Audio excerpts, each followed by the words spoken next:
Welcome back to the channel, guys. This week we're going to be talking about night vision, and specifically we're going to compare some offerings that are pretty popular on the market, something like what is at the cutting edge today and pushing the limits of what we can do with night vision, which is the Lowlight Innovations MH1, and comparing it to what I consider to be a more legacy offering, which is actually a few years old, is the 31s. These are 1431s, but they're pretty identical to the 1531s are on the market, made by L3, that a lot of guys have a lot of time and experience and trust with these. I think this is important to talk about because you have a lot of guys trying to get into night vision. You have a lot of folks trying to invest in their capability, and they're faced with the decision of, do I buy something like a legacy unit, maybe secondhand, maybe it has some Omni tubes in it that are green phosphor. Am I going to have a reduced training experience with something like this versus something where it's the latest and greatest, has all the bells and whistles, has a lot of different features with some top shelf tubes, like these are some 2500 FOM L3 filmless white phosphor. Am I gonna have a degraded experience? Well, we're gonna talk about it in this video. We're gonna compare the two. We're gonna talk about the features that each one has and maybe help you guys make the decision between if you really need the latest and greatest, or if something that's a little bit older but tried and true is gonna help you out. Before we get into the discussion though, I really wanna say thank you to our friends at Custom Night Vision. You guys, their website, customnightvision.com. Both of these units were provided to us by the team over at Custom. You guys can head over to the website, check it out for yourselves, pick up a binocular device, your monocular device if you're just dipping your toe in the waters of night vision capability. You can reach out to the team through their chat function, whether it's Ben, Kevin, or Trevor. There's some fantastic guys with some outstanding customer service. So like I said, we're going to compare these two units. We're going to talk about pros, we're going to talk about cons, we're going to talk about features, and a whole lot more. Let's roll the intro.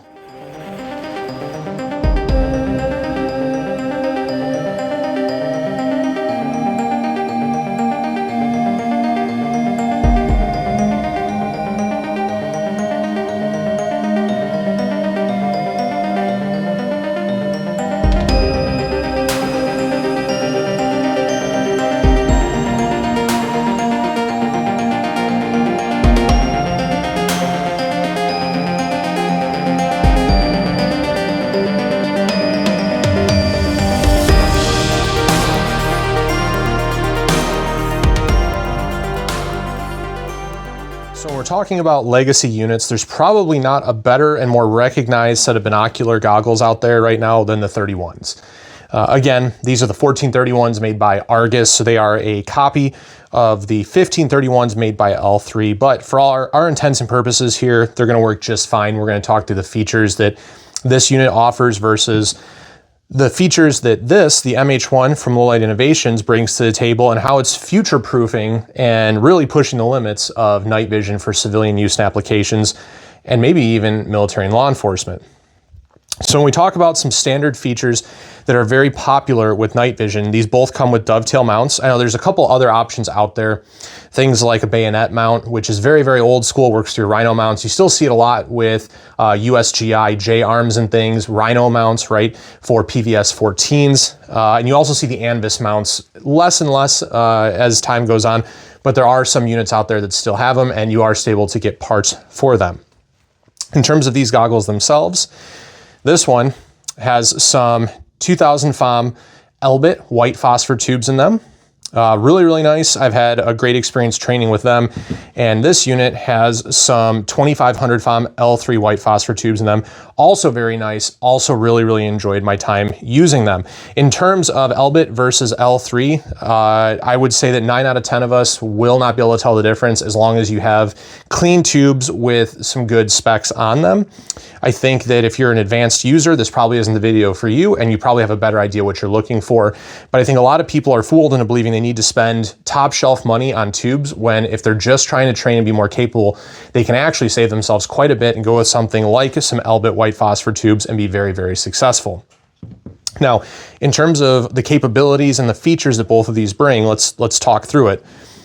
Articulation. So when I say articulation, I mean opening the goggles up so that you wouldn't necessarily have to have these flipped back into the Rhino position, if you will, on your helmet, like what you see here. You wouldn't need to have them up here necessarily. You could leave these down in your line of sight and you could flip them up and out of your eye line. You could also do it with a single pod if you wanted to split your eyesight, if you needed your night vision for some purpose. Both of these units feature articulation, and both of these have independent pod shutoff. And what that means is that when you roll one of these pods or both of these pods up and out of the way, they're going to shut off. That tube's not going to be draining power. You're not going to have that tube illuminating some kind of negligent discharge, if you will, of light out the back of the tube. When they're in the up position, when they're stowed, they are going to be shut off. Additionally, when they are flipped into that high rhino position, they will also shut off. And when you bring them down, both of these will turn back on without you having to re-articulate the controls, or at least they should. So that's something that they both have in common, and something that's very convenient if you're somebody who is maybe in military, law enforcement role, where you're constantly going back and forth with your night vision, maybe changing environments, things like that. Now, moving on with these devices, let's talk a little bit about controls. The 1431s have a single knob for control here. You press it to turn the device on. You can turn this knob. That's actually your gain control. So however bright or not bright you want it to be, it is all controlled through that same knob. If you double tap the button there, that's actually going to activate your IR illuminator, which is this little guy right here, this little circle. That's your IR illuminator. Double tap to turn it off. And then if you hold this button, that will actually power the device down. Beyond that, that's pretty much it for your controls.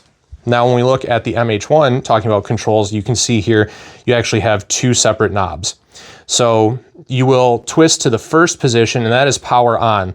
That is to bring your pods on and start using your night vision. You have one more click, is going to power on one of your illuminators. You can see here, there's the first illuminator in the first pod hinge. And then you can do it one more time, and that's going to be your second illuminator. So in terms of illuminators, this actually has two. And people would ask very often when talking about this, why do you need two IR illuminators? And after thinking about it for a while, it becomes kind of obvious.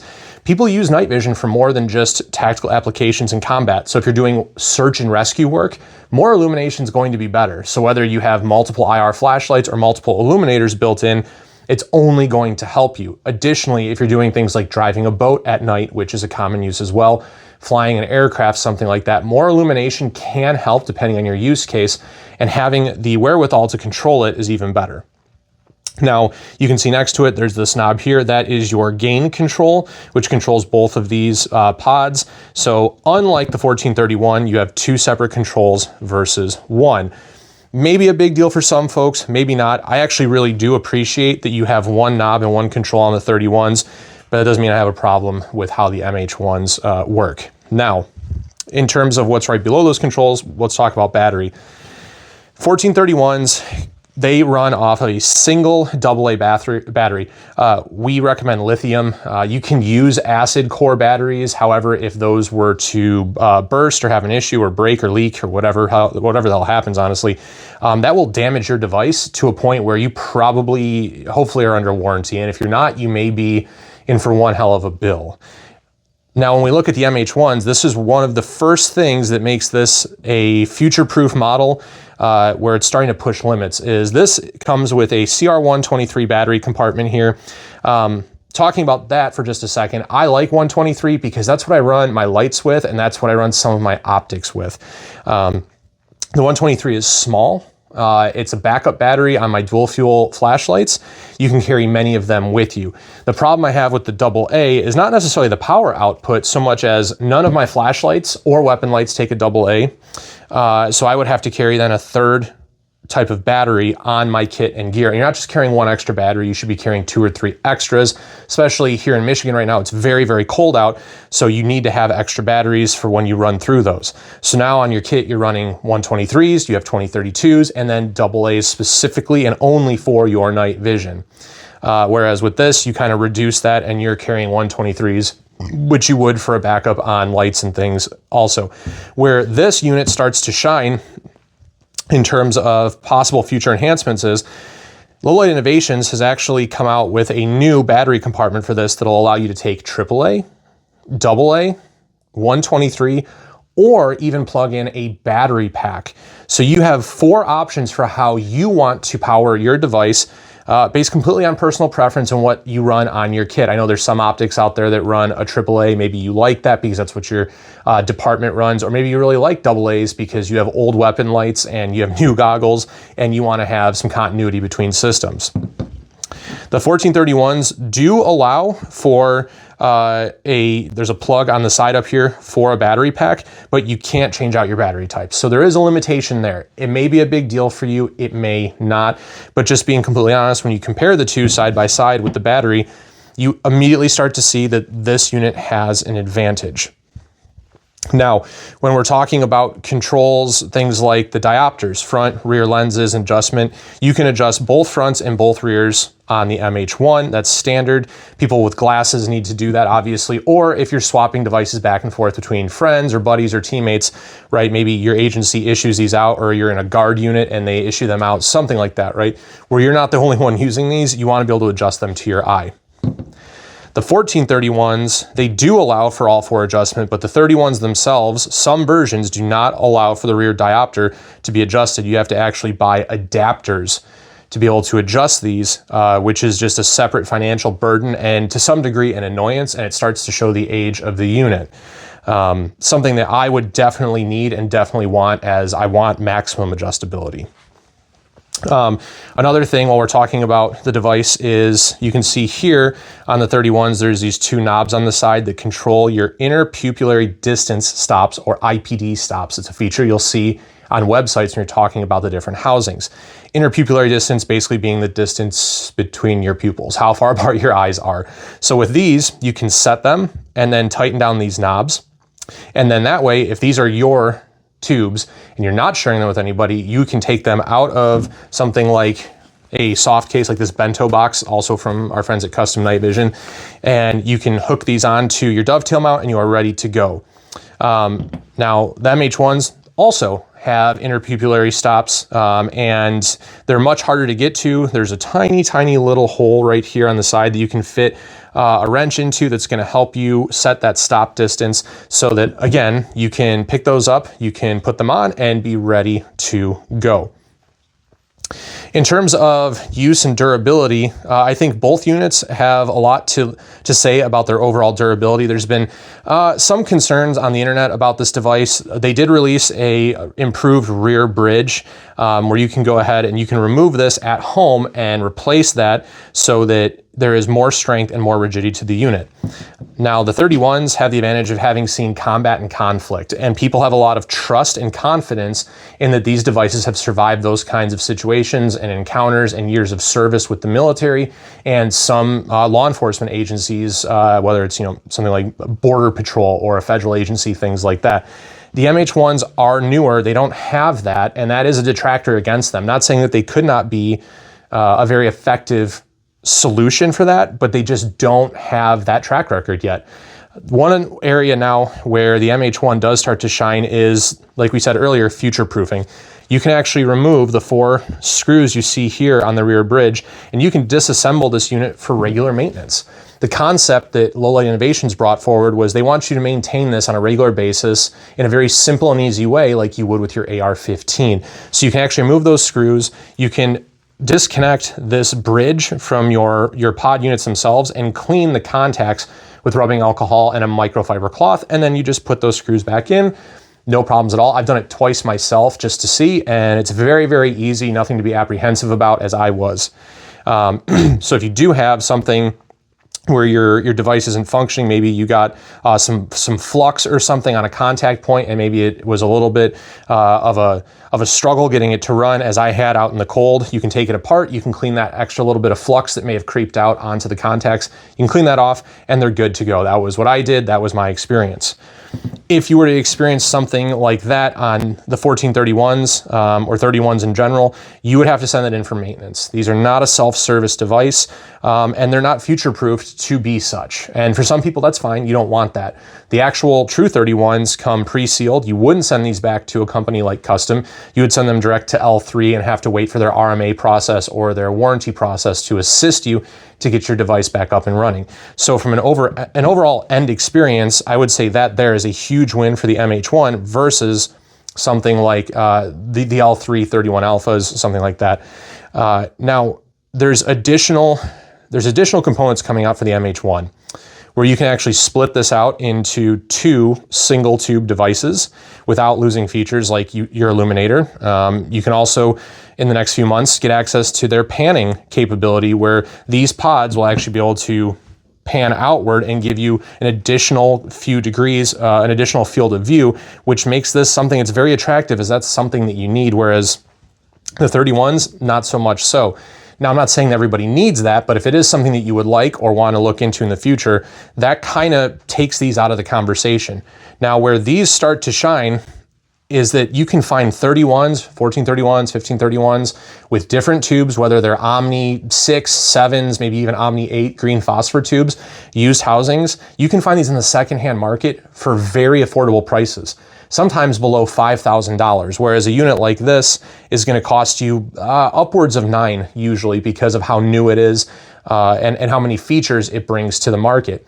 Both of them are good. However, when we talk about training with night vision, accessibility is the biggest consideration you should have. And in a lot of people's budgets, saving $3,000 or more to get into a perfectly functional set of 31s with maybe some Elbit green phosphor tubes versus a set of the MH1s with some white phosphor L3 filmless tubes, that $3,000 goes a long way for a lot of things, whether it's, vehicle maintenance, home maintenance, or just to have that as a safety net in your savings account, you guys. You can't go wrong with either one of these is really the narrative that we're getting at here. But it's helpful to talk about the different pros and cons, the different features that each of these bring to the table. I would think for 9 out of 10 people, you're going to do just fine with either one. You're not going to be limited or restricted in your training on the range with either device. I think they're both good and they bring a heck of a lot to the conversation, and would honestly and wholeheartedly recommend both of them to anybody who was looking. Also want to mention that if you're going to get these devices, both of them have holes where you can insert jump rings for retention hooks on your helmet. You should always have retention on your device because they're very expensive. The bridge back here on the 31s has the jump rings that I installed as well, because retention just makes sense, and also some kind of cap system. So these are both from 100 Concepts. These were the original design of the night caps, which are no longer available, unfortunately. Not my story to tell, but you can't get them, sorry. And then these are the current version using the ruggedized material and the ruggedized design on their light caps. They have the new generation of caps here, and they both actually feature a protective lens behind them, so debris and things is not going to damage them. And you can also use those for force-on-force training with sims and UTMs and airsoft. But just wanted to mention that, as the guys over at 100 Concepts are some rad dudes, and they are supporters of ours as well, you guys.